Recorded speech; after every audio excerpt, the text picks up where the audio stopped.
Hello, this is Photography Gamer, welcome back to the channel. Today I'm reviewing Fallout 76 for the PS4. The game is also available on the Xbox One and Microsoft Windows. Fallout 76 is an online-only survival role-playing game developed by Bethesda Game Studios. The game is a prequel to the previous Fallout games and is set 25 years after the Great War.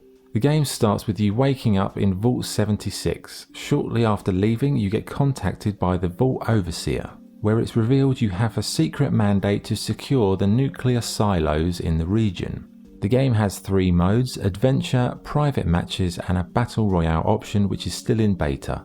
So, what is the game like to play? Well, it might look like Fallout and sound like Fallout, but this game isn't really faithful to the series in its core values. Basically, it's a survival crafting and building game to be played online with friends. To call it an RPG is a stretch, as the story, narrative and available quests aren't really up to the standard of the previous games in the series. So the whole experience is a bit of a grind fest, and you start out leaving Vault 76 in search of resources, weapons and armour to help you explore the vast map. And one thing that's similar to Fallout 4 is you should collect everything in the game. All junk items can be used or scrapped to craft, mod or create other items, whether they be weapons or parts for your player home. Being a survival game means you have to eat and drink. This edition really doesn't help with the enjoyment, as most food and drink is radiated, so you have to eat and drink, then get rad away to cure the radiation, and add to that your weapons break very quickly, so you have to fix those as well. But thankfully you can buy repair kits in the shop with real money. What a great idea, Bethesda, so kind of you to have that feature, well done. Honestly, there is so much admin and busy work involved here, it's hard to get to the point where you can just explore and enjoy it. But eventually that moment does come, but only after about 10 to 20 hours of play and leveling up, adding perks and getting better gear. So be very prepared for the grind. As I mentioned, there is an overarching narrative about the nukes and you have to find the codes throughout the map, but honestly the overall standard of the quests is pretty poor. Most missions are located via documents or holotapes, but you also have some NPCs who dish out missions as well. The majority of the missions felt like Bethesda were scraping the barrel though, and it's a game that feels a lot like playing Fallout 4 once you've done the main campaign and all of the good side quests. So you're left with pretty bland missions, building your home, exploration and customizing your gear, whether it's solo or with friends. Thankfully you have the camp, which is the system that lets you build your home almost anywhere in the map. Unfortunately though, the same clunky system from Fallout 4 returns, and building is for the most part a bit of a pain, and this time you don't have all the community mods to fix the issues. But once you have your home, you can create crafting stations, decorations and electricity, defense turrets, and you can even have settlers to live with you. The one good thing about the building and crafting system is that it gives value to all of the scrap you find in the map. However, the camp system is not without its issues.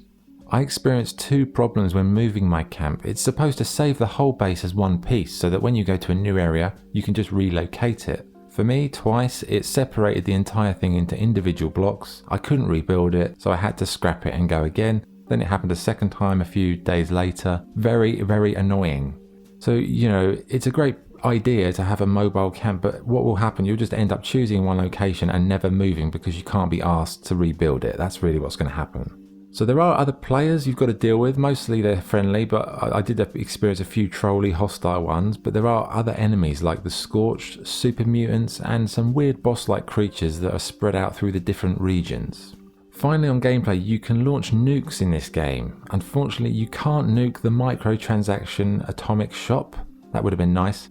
But it's always good fun to stand back and light up a part of the map.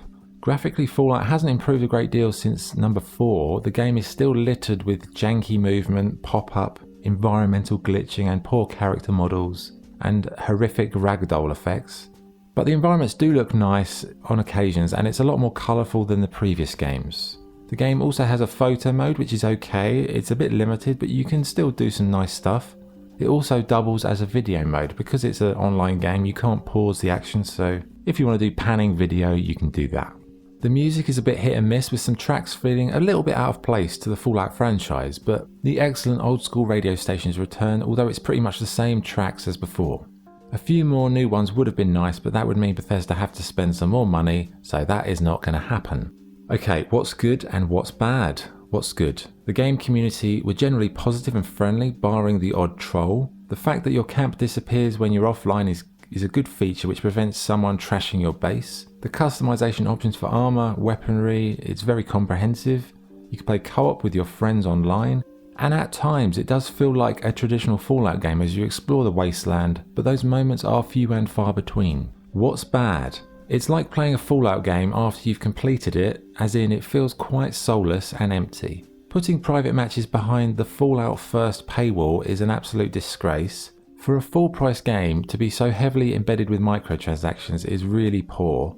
The graphics need a serious overhaul, the quests in general are disappointing and they feel like you're just killing time. The addition of survival mechanics does nothing to improve the Fallout experience, and the writing standards for the NPC interactions are just not up to the usual quality. So what is the verdict? Fallout 76 is a bit of a mixed bag. On the one hand, it replicates the exploration, resource gathering and building crafting system from Fallout 4. On the other hand, it removes almost all of the things that made Fallout 4 such a classic. The game is so light on story and quality narrative, it fast becomes a real chore to play in anything other than 1 or 2 hour bursts. You know, if a friend asked me what Fallout 76 is like, I'd say it's okay. It's not amazing, it's not horrific, it's pretty average across the board. But if you want a game you can just play without thinking too hard, you know, you just want to put something on for 2 hours, zone out, do a bit of grinding, explore, kill some enemies, collect resources, build a house, mod your weapons, then this is a game you'll probably enjoy. But don't expect great missions or quests, as I honestly can't recall many that really stuck out to me. They're all quite bland and just glorified fetch quests. I mean, some have more detail, but generally they're all quite forgettable. But played as co-op with a friend, it's a decent game. But again, it felt more like I was just having a phone conversation with a friend and doing a bit of admin. Finally, the heavy use of microtransactions and the fact that they put private matches behind a paywall is just laughable. Honestly, how many other games charge you to host a private match on your console? How many? None. That's because no one ever thought that would be a good idea, because it's not. If I was developing a game, I would be embarrassed to charge people to host their own private matches. And it really is concerning for the future of the franchise, as if they continue down this road, who knows what they're going to monetize next. But anyway, Fallout 76, it's fine. If you see it in the bargain bucket, give it a whirl, $10. I wouldn't pay full price for it. Give it a go. It's worth it if you like a sort of casual game where you can just play with a friend, but don't expect anything really in depth. So with all that being said, my score for Fallout 76 is 7.25 out of 10.